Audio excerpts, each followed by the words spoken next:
ଏ ଷୋଳପଦା ଅଞ୍ଚଳରେ ଆଜି ବିଜ୍ଞାନ ଶ୍ରେଣୀର ଉଦ୍ଘାଟନ ଉତ୍ସବ ଅନୁଷ୍ଠିତ ହୋଇଯାଇଛି। ଆଠମଲ୍ଲିକର ବିଧାୟକ ଇଞ୍ଜିନିୟର ନଳିନୀକାନ୍ତ ପ୍ରଧାନ ଏହାକୁ ଆନୁଷ୍ଠାନିକ ଭାବେ ଉଦ୍ଘାଟନ କରିଛନ୍ତି।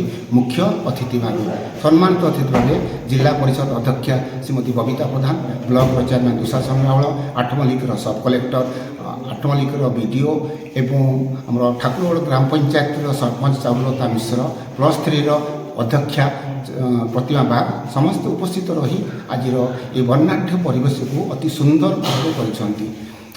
ଏହା ହେଉଛି ଏ ଅଞ୍ଚଳବାସୀଙ୍କ ଦୀର୍ଘ ଦିନର ଅବଶୋଷ ଥିଲା ଯେ ଏଠାରେ କାହିଁକି ସାଇନ୍ସ କରୁନାହିଁ।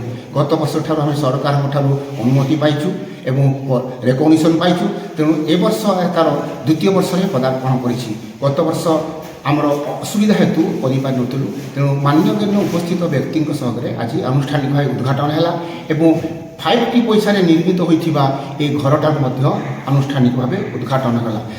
ଏ ଅଞ୍ଚଳର ଗରିବ ଆଦିବାସୀ ହରିଜନ ଏ ଯେଉଁ ଛାତ୍ରଛାତ୍ରୀମାନେ ପଢ଼ୁଛନ୍ତି, ଦୂର ଦୂରାନ୍ତରୁ ଆସୁଛନ୍ତି, ସେମାନେ ବାହାରକୁ ଯାଇ ପାଠ ପଢ଼ି ପାରୁନାହାନ୍ତି।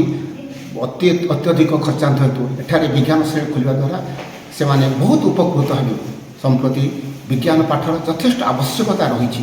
ଜଣେ ଛାତ୍ର ତା'ର କିଛି କରିବାକୁ ହେଲେ ଅତି କମ୍ରେ ବିଜ୍ଞାନ ବିଷୟରେ ଜାଣିବାକୁ ଅଛି। ତେଣୁ ଲୋକଙ୍କର ସହଯୋଗ, ଜନସାଧାରଣଙ୍କର ସହଯୋଗ, ଏ ଅଞ୍ଚଳର ରାଜନେତାଙ୍କର ସହଯୋଗରେ ଏବଂ ଆମର ସର୍ବୋପରି ଆମର ଆଠମଲ୍ଲିକର ବିଧାୟକ ଇଞ୍ଜିନିୟର ନଳିନୀକାନ୍ତ ପ୍ରଧାନଙ୍କ ସହଯୋଗରେ ଆଜି ଆମର ବିଜ୍ଞାନ ଶ୍ରେଣୀ ଖୋଲିବାକୁ ସମ୍ଭବ ହୋଇଛି ଏବଂ କାର୍ଯ୍ୟକାରୀ ହେଉଛି। ତେଣୁ ଅଞ୍ଚଳବାସୀଙ୍କ ତରଫରୁ, କଲେଜ ତରଫରୁ ମୁଁ ସେ ମହାଶୟଙ୍କୁ ମୋର ଆନ୍ତରିକତା କୃତଜ୍ଞତା ଧନ୍ୟବାଦ ଜଣାଉଛି। ଆଶା କରୁଛି ଏ ବର୍ଷ ଯେପରି ଆମର 18 ଜଣ ଛାତ୍ରଛାତ୍ରୀ ପ୍ରଥମ ଶ୍ରେଣୀ ଉତ୍ତୀର୍ଣ୍ଣ ହୋଇଛନ୍ତି, ଆସନ୍ତା ବର୍ଷ ବିଜ୍ଞାନ ଶ୍ରେଣୀରେ 36 ଜଣ ଛାତ୍ରଛାତ୍ରୀ ଆହୁରି ଭଲ ଉତ୍ତୀର୍ଣ୍ଣ ବୋଲି ଆଶା ରଖିଛୁ। ଏହା ମୁଁ ଜଗନ୍ନାଥଙ୍କ ଠାରେ ପ୍ରାର୍ଥନା।